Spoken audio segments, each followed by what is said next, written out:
Today we are going to discuss about the lead bank scheme.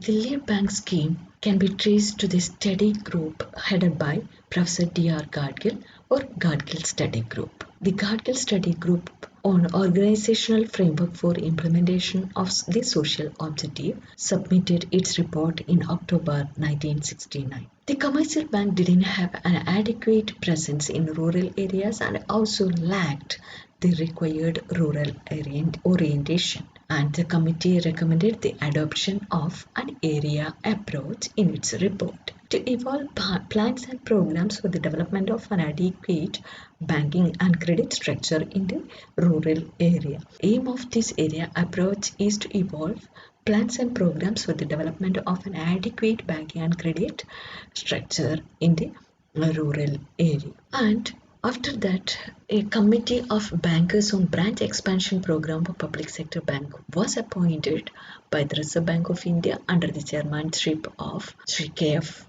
Nariman and endorsed the idea of an area approach in its report 1969. Recommended that in order to enable the public sector bank to discharge their social responsibilities, each bank should concentrate on certain districts where it should act as a lead bank.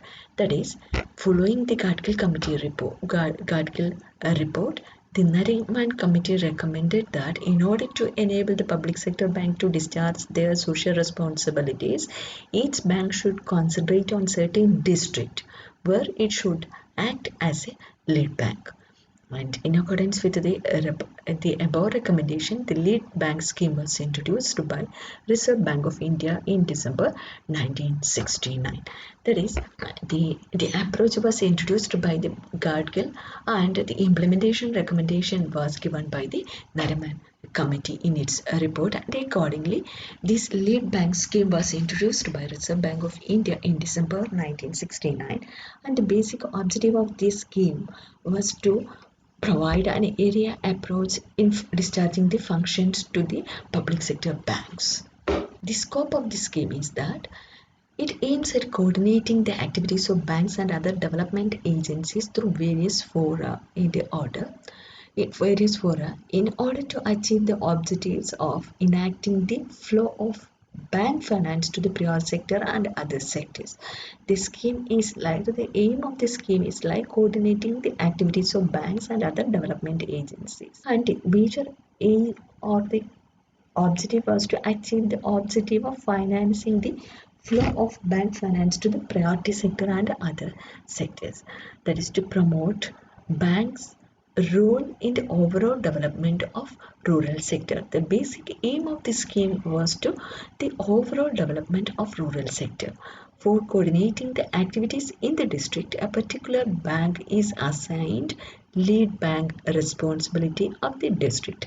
In order to do these objectives or the aim, a particular bank is assigned the name lead bank, and they have to take the responsibility of that district and do their performance, and they need to do their work for the rural development. The lead bank scheme is expected to assume a leadership role for coordinating the efforts of the credit institutions and the government. That the essence of the lead bank scheme is that a leadership role for coordinating the efforts of the credit institution and the government. And there will be a 3-level committee.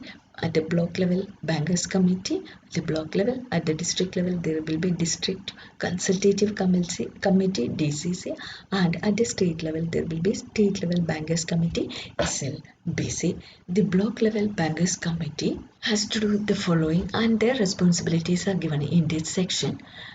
Block level bankers committee is a forum for achieving coordination between credit institution and field level development agencies at the block level. They do their performance at the block level.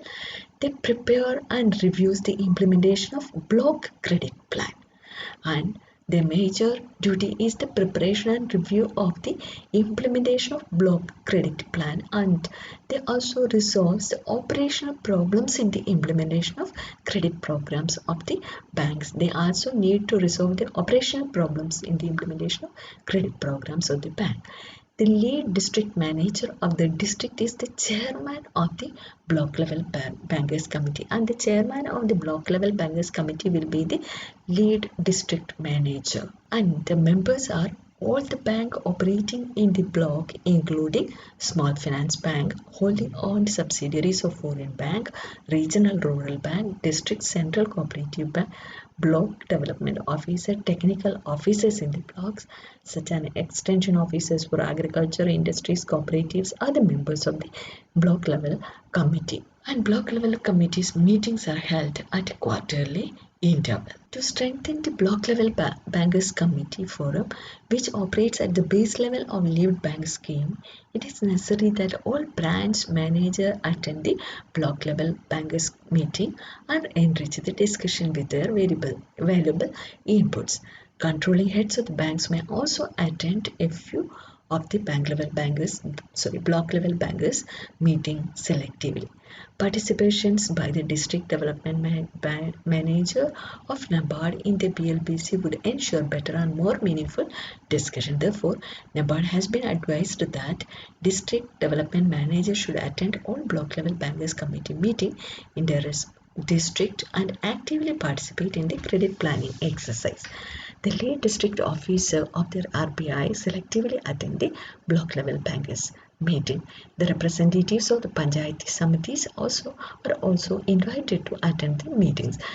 Payment banks should also be invited to attend the meeting. These members are the invitees to attend the block level bankers committee meeting. That branch managers and the head of the banks, district development managers of the NABARD, then lead district officers, then representatives of the Panchayat Samitis, etc. are invited to attend the block level bankers committee meeting. Second is the district consultative committee, DCC.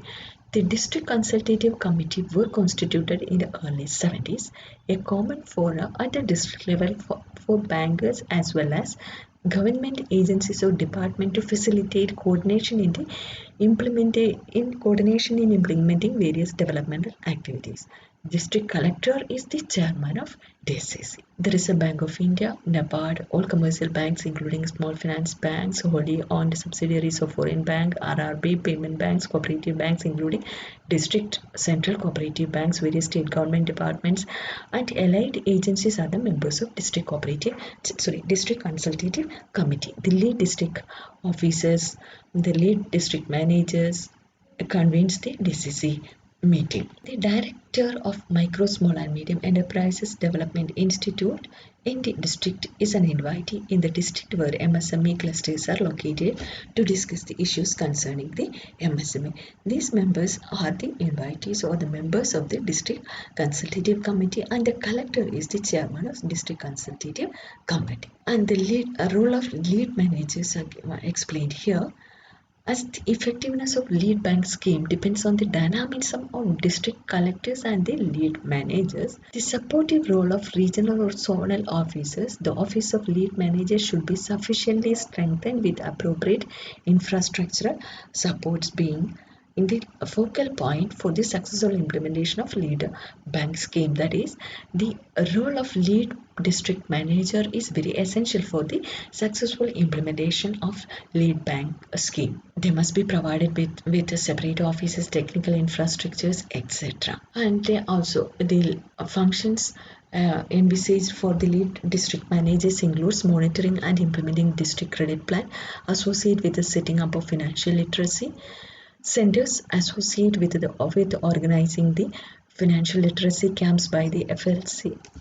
Financial literacy centers, holding annual sensitization workshops for banks and government officials with the participations by NGO, Panchayat Raj institution. These are the functions performed by lead district managers. That are monitoring and implementation of district credit plan, associated with the setting up of financial literacy centers, associated with organizing financial literacy camps, holding annual sensitization workshops. These are some of the important functions of lead managers. and they occupies an important role also in the successful implementation of the lead bank scheme. At the apex level, there is State Level Bankers Committee. State Level Bankers Committee was constituted in the year 1977. It is an apex inter-institutional forum to create adequate coordination machinery in all states on a uniform basis for the development of the state. The SLBC is chaired by the chairman or managing director, executive director of the convener bank. It comprises representatives of commercial banks, NABARDs, heads of the government departments, etc. The representatives of various organizations from different sectors of the economy like industry and corporate bodies, retail traders, exporters, farmers, etc. are also the members of the state level bankers committee.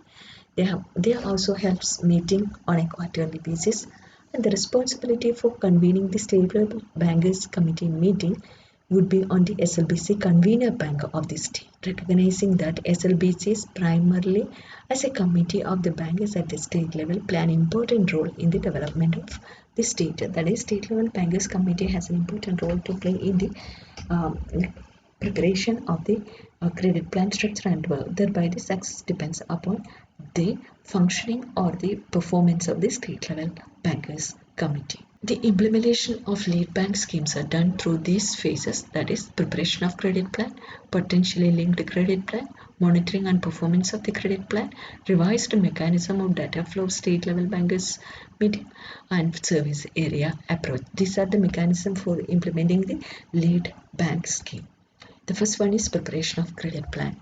Planning plays an important role in the implementation of lead bank schemes, and a bottom-up approach is adopted to map the existing potentials for the development. Under lead bank scheme, planning starts with identifying block-wise or activity-wise potentials estimated for various sectors. That is, at this stage, the various credit plans are prepared. Second one is potential linked credit plan preparation.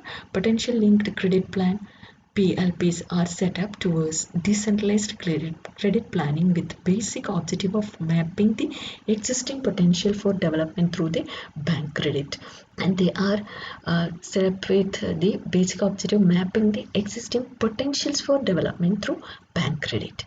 PLPs takes into account the long-term physical potential, availability of infrastructure support, marketing facilities, and policies and programs of the government, etc. for preparation.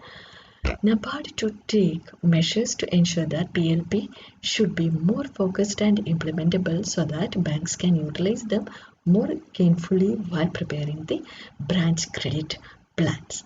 And that is, the NABARD usually take measures to see that PLPs are functioning properly. PLP should emphasize on the promotion of sustainable agricultural practice suitable to the local conditions.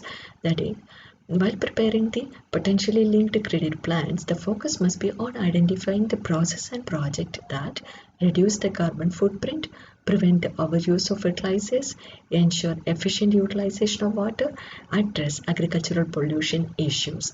These factors must be taken into account while preparing the potentially linked credit plan.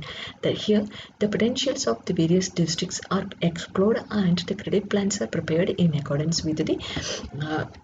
accordance with the sustainable development goals. Monitoring and performance of the credit plan is the next step. The performance of the credit plan is reviewed in various fora created under the latest block level. Block level bankers committee reviews and monitor the performance. District level by the district consultative committee and district level review committee, and at the state level by the state level bankers committee. They monitor the performance of the credit plans. The next step is the service area approach. Service area approach was introduced in April 1989, and it aims at a planned and orderly development of rural and semi-urban areas. The service area approach aims at planned and orderly development of rural and semi-rural semi-urban areas. It is applicable to all scheduled commercial banks including regional rural bank. Under service area approach, each bank branches in a rural or semi-urban area was designated to serve an area of 15 to 25 village, and the branch was responsible for meeting the needs of bank credit of its service area. Under this scheme, the idea is that the each banks were designated 15 to 25 villages, and then they wants to meet the credit needs in that area. The primary objective of service area approach was to increase productive lending and forge effective linkage between the bank credit production productivity and increase the income level. That was the basic objective of service area, that is increase the productive lending and improve the linkage between all these factors. Service area approach scheme was reviewed from time to time, and appropriate changes were made in the scheme to make it more effective. It was reviewed in December 2004 and was decided to dispense with the restrictive provisions of the schemes. And accordingly, under service area approach, the allocation of villages among rural and semi-urban branches of the banks were made not applicable for lending except under the government-sponsored scheme. This while the commercial banks and regional rural banks are free to lend in any rural and semi-urban area, the borrowers have the choice of approaching any branch for their credit requirements. That is, commercial banks and regional rural banks are free to lend in any rural and semi-urban areas. The borrowers have the choice of approaching any branch for their credit requirements. The next scheme is the village adoption scheme. Under this scheme, the banks adopt some villages in their command area for intensive lending. The area approach was not so much aimed at development of a chosen area so as for avoiding the pitfalls of scattered and unsupervised lending. In the initial stages of village adoption scheme, RBI has encouraged banks to adopt villages as well as to avoid scattered lending. That is, under this scheme, the banks adopt some villages in their command area for intensive lending. Another scheme was the Direct Benefit Transfer Scheme. Direct Benefit Transfer Scheme was rolled out by Government of India in selected districts in January 2013, and it was expanded to other districts subsequently. SLBC convener banks were advised to coordinate with the government authorities to implement the direct benefit transfer schemes. Accordingly, the direct benefit transfer schemes was also implemented with the lead bank schemes. Banks were advised to include the status of the rollout of a direct benefit transfer as a regular agenda item for the discussion in SLBC meeting as part of the financial inclusion or direct benefit transfer implementation. As a precursor to the implementation of direct benefit transfer, every eligible individual should have a bank account. Further, to make a disbursement at the doorsteps through the ICT-based business correspondent model, banking outlet either through the bricks and mortar branches or the branchless mode is needed in all villages across the country. Hence, the banks have been advised to take steps to complete the opening of bank accounts and seeding of Aadhaar numbers in all bank accounts. Closely monitor the progress in seeding Aadhaar number with the bank accounts of the beneficiaries, etc. Here, under the lead bank scheme, the direct benefit transfer scheme was implemented with the lead bank scheme. There was a committee, high-powered committee was constituted by Government of India under Usha Thorat, former Deputy Governor of RBI, in order to suggest some reforms in the lead bank scheme. Accordingly, they submitted its report in 2009. The main objective of the panel was to recommend steps to revitalize the lead bank schemes given the challenges facing the banking sector, especially in an era of increasing privatization and autonomy. That is, Usha Thorat Committee gave recommendations regarding the reviving mechanism for the lead bank schemes in India in the year 2009. Some of the important recommendations given are: the scope of the schemes needs to be enhanced, a sharp focus on facilitating financial inclusion rather than going for a mere review of government-sponsored credit scheme was suggested. It was suggested by the panel that lead bank scheme should be continued to accelerate financial inclusion in the banked areas of the country. The role of private sector banks in lead bank scheme action plans, particularly in the area of their presence, must be extended. Enhancement of business correspondent model was suggested. They highly favored the further continuance and revitalization of the schemes for the sake of the financial inclusion in the country. These are some of the important suggestions by the Usha Torad Committee on the lead bank scheme. They suggested for the continuation of the lead bank scheme in the country and further sharpening of the financial inclusion models and the inclusion of private banks also for the for the functioning of the lead bank scheme. Over the years, there occurred a lot of changes in the lead bank scheme. The use of information technology increased, and it has enabled the banks to increase outreach, scale, and depth of the bank services at an affordable scale. And the state level bankers committee convener banks or lead banks are advised to focus attention on the needs for achieving 100% financial inclusion through the penetration of banking services. They also the Usha Torad Committee also recommended the use of information technology based development in the lead bank scheme and more focus on the financial inclusion. They also provided a roadmap for providing banking services in unbanked villages and the roadmap for opening brick and mortar branches in villages with a population of more than 5,000 without a bank branch of scheduled commercial banks, and providing banking access to every village within 5 kilometer radius or hamlets of 500 households in Henley area has been one of the key objectives of National Strategy for Financial Inclusion of 2019-24. Expanding and deepening of the digital payment ecosystem was also recommended. The SLBCs were advised to identify one districts in their respective states or union territories on a pilot basis in consultation with banks and stakeholders and allocate it to the bank with a significant footprint, which will endeavor to make the district 100% digitally enabled within 1 year. Lead banks are in terms of doubling of the income of the farmers by 2022 advised to work closely with Manabad in preparation of potentially linked plans and annual credit plans, include doubling of farmers' income by 2020 as a regular agenda under the lead bank scheme. Thus, we can summarize the lead bank scheme as the lead bank scheme was introduced in the year 1969 to guide commercial, regional, rural and cooperatives to improve their facilities in the rural areas and deliver effective services. The Reserve Bank of India, on the basis of study groups under the chairmanship of Gadgil and Committee of Bankers headed by Nariman, evolved the lead bank scheme. A district credit plan combined with government scheme is prepared and monitored by the lead bank. The effectiveness of the lead bank scheme depends on the dynamism of district collectors and lead district managers.